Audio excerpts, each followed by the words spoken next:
Բարև ձեզ, Արևմտյան Հայաստանի հեռուստաընկերության հերթական լուրերն են։ Շուշիի Բահաբան հրեշտակը, Western Armenia շաբաթաթերթի 76-րդ նոր թիվը։ Բերկլիի համալսարանը Ադրբեջանի հյուպատոսարանեն զանգ ստացած է, որ մեհեդոյալ չեղարկած է Արցախի մասին բադմող ժապավենի ցուցադրությունը։ Բանտուրքիզմը եւ հայրու թեմ իրականացված ցեղասպանությունները։ Հայկական մեծ ելքը թեպի հյուսիսային Կովկաս 1918 թվական։ Գիլիգիո մեջ հայրու գոդորածը ինչպես դարձավ թրքական փոփի նյութ։ Ադրբեջանը Շիգահողի արգելոցին մեջ 60 հեկտար անդար հատած է։ Պետական մարմինները լուր են։ Մեծ պաստարին բարոն Շարլ Ազնավուրը։ Գդուցի վանքը վասպուրականեն ներս։ Լույս տեսած է Western Armenia շաբաթաթերթի 76-րդ թիվը։ Շաբիգը կպատկերե հայկական մշակույթի խորհրդանիշը Շուշիի Սուրբ Ամենափրկիչ Ղազանչեցոց Մայր դաջարի թիմած կանգնած Բահաբան հրեշտակի արձանը։ Այս կերպարը հատկապես խորհրդանշական է այն օրերուն, երբ Շուշին պատմական հայկական քաղաքը կգտնվի ամենալուրջ սպառնալիքի տակ։ Այս թիվին մեջ ընթերցողին կսպասեն նաև շարք ուշագրավ նյութեր, որոնց մեեն Մգրդիչ Մարգոսյանը հիշվեցավ իր ծննդավայր Դիկրանագերդի մեջ, Արևմտյան Հայաստանի հայրու առասպելը, Շուշիի Ղազանչեցոց տաճարի առաջին վերագառուցումը եւ Ջարդարաբեդի բացարիք նամակը Գարեն Դեմիրճյանին։ Ինչպես նաև այլ կարևոր անդրադարձներ եւ վերլուծություններ նվիրված մեր անցյալին, ներկային եւ աբակային։ Բերկլիի համալսարանը Ադրբեջանի հյուպատոսարանի ջնշումով չեղարկած է Արցախին նվիրված Դունս քաղցրա ժապավենի ապրիլ 24-ի ցուցադրությունը։ Չստանալով աջակցություն Գլենդելի հայկական հյուպատոսարանեն հայ ուսանողները ինքնագազմագերբվեցան, իրականացուցին փողոք եւ ստիպեցին համալսարանին ընդունել ստացված զանգը։ Ցուցադրությունը տեղի պիտի ունենա սեպտեմբերին։ Ուսանող Կոհար Վեզիրյանի համաձայն դարիները ի վեր համալսարանին մեջ նման փողոքներ չեն եղած եւ հայ ուսանողները եղած են լրությունը խախտող առաջինները։ Գարո Մադելյան գկրե 1915 թվականի հայրու ցեղասպանությունը ջանցված է քաղաքագիրտ աշխարհին կողմէ, բայց Թուրքիան եւ Ադրբեջանը կշարունակեն ժխտման ու ոչնչացման քաղաքականությունը։ Վերջերս Թուրքիո աջակցությամբ Ադրբեջանը նոր ցեղասպանություն եւ էթնիկ զդում իրականացուց Արցախի մեջ։ Միջազգային հանրությունը հագարակ այլևս երբեք խոստումներուն դարձյալ մնաց լուրջ հիդորդ։ Այս ոչրագործությունը միևնույն փանթերքական ծրագրի շարունակությունն է, որու նպատակն է վերացնել հայ ներկայությունը Կովկասեն մինչև Կենտրոնական Ասիա։ Բանտուրքիզմը ծագած 19-րդ դարուն մինչ օրս կղեկավարե Թուրքիո եւ Ադրբեջանի քաղաքականությունը ադելության քարոզով եւ ժխտումով։ Հայ ժողովուրդը պետք է համախմբվի եւ բայկարի այս սպառնալիքի թեմ։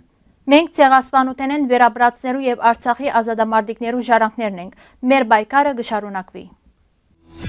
1918 թվականի Քարնան Օսմանյան Թուրքիան ներխուժեց Արևելյան Հայաստան, առաջացնելով զանգվածային դեղահանություն։ Ըստ պատմապան Սմփատ Մինասյանի, շուրջ 600,000 հայեր ստիպված լքեցին իրենց տուները։ Մոտ 400,000 հոգի ապաստանեցավ Սևանի շրջանին, իսկ 200,000 անցավ թեպի Վրաստան։ Տիֆլիսի նահանգի վրա հարձակման հետևանքով սկսավ նոր քաղաք թեպի հյուսիսային Կովկաս։ Հայերը ջավախքի ջամփով կամ բոտիեն ձովով դեղափոխվեցան թեպի ավելի ապահով տարածքներ։ 1918-ի վերջավորության արդեն 124,000 հայ քաղաքական հաստատված էր հյուսիսային Կովկասի մեջ, 52,000 Արևելյան Հայաստանեն, 30,000 Արևմտյան Հայաստանեն, 40,000 Բաքուեն, 2,000 Աբխազիային։ Նշված տարածաշրջանին մեջ արդեն գաբրեր մոտ 100,000 հայ։ Այս էջը հայ ժողովրդի վերաբրումի եւ թիմադրության վկայությունն է, բռնակախտի, ցավի, բայց նաեւ ապրելու կամքի արտահայտություն։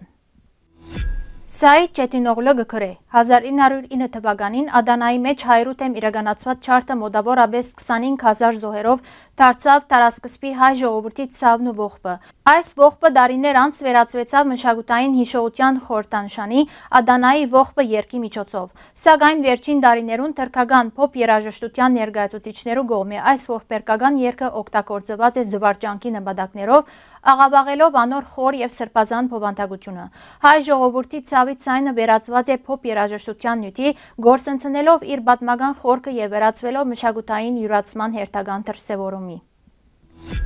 Սյունիքի Շիգահողի արգելոցին մեջ ադրբեջանական ուժերը հադած են մոտ 60 հեկտար անդար թիրքեր կառուցելու եւ ճանապարհներ բանալու նպատակով։ Ըստ հետքի, բացված ճանապարհները 7-8 մետր լայնություն ունին, իսկ հատված ծառերը հիմնականորեն գաղնի եւ փոխի են։ Ընդհանուր աշխատանքները ծավալված են մոտ 90 հեկտար տարածքի վրա, 14-ին 16,000 խորանարդ մետր փայտանյութով։ Հադումները սկսած են 2023-ին արգելոցի հարավ-արևելյան հատվածեն, երբ ադրբեջանցիները ներխուժած են։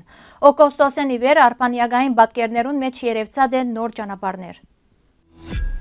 Շարլ Ազնավուրի գենսակրական ֆիլմը «Ազնավուր» արդեն ցուցադրության մեջ է։ Ֆիլմը կներկայացնի անոր ուղին աղքատ մանկութենեն մինչև համաշխարհային փառք, անդրադառնալով նաև առաջին խոչընդոտներուն, երբ Էդիթ Պիաֆ ըսած էր. «Ցայնը ականջ կձագե»։ Ազնավուրը սակայն չհանձնվեցավ եւ դարձավ Ֆրանսիայի Սինատրան։ Տահար Ռահիմը մարմնավորած է Ազնավուրը շեշտելով իրենց միջև նմանությունները, քաղաքական արմատներ եւ անսահման երազներ։ Ֆիլմը միայն երաժշտության մասին չէ, ան կպատմե պայքարի, ինքնության եւ նվիրումի մասին։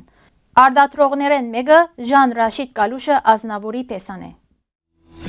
Վանա լիճի արևելյան գոմը գդուց կղզու վրա գտնվի գդուցի վանքը վկայություն Վասպուրականի մեջ հայ ժողովրդի երբեմնի ներկայության։ Մինչև 20-րդ դարու սկիզբը այս սրբավայրը ծառայած է հավատացյալ հայերուն։ 1910-ին մաղաքյան արձանագրած է վանքի գոյությունը իբրև հայ հոգևոր կյանքի եւ մշակութային ժառանգության արժեքավոր օրինակ։ Գդուցի վանքը կխորհրդանշե Վասպուրականի հայրու ինքնությունը, հոգևոր նվիրվածությունը եւ ճարտարապետական արվեստը։ Սիրելի հայրենագիտներ, այսօրվան համար այսքան էինք նախադեսած։ Շնորհակալություն ձեր ուշադրության համար։ Լավ մնացեք։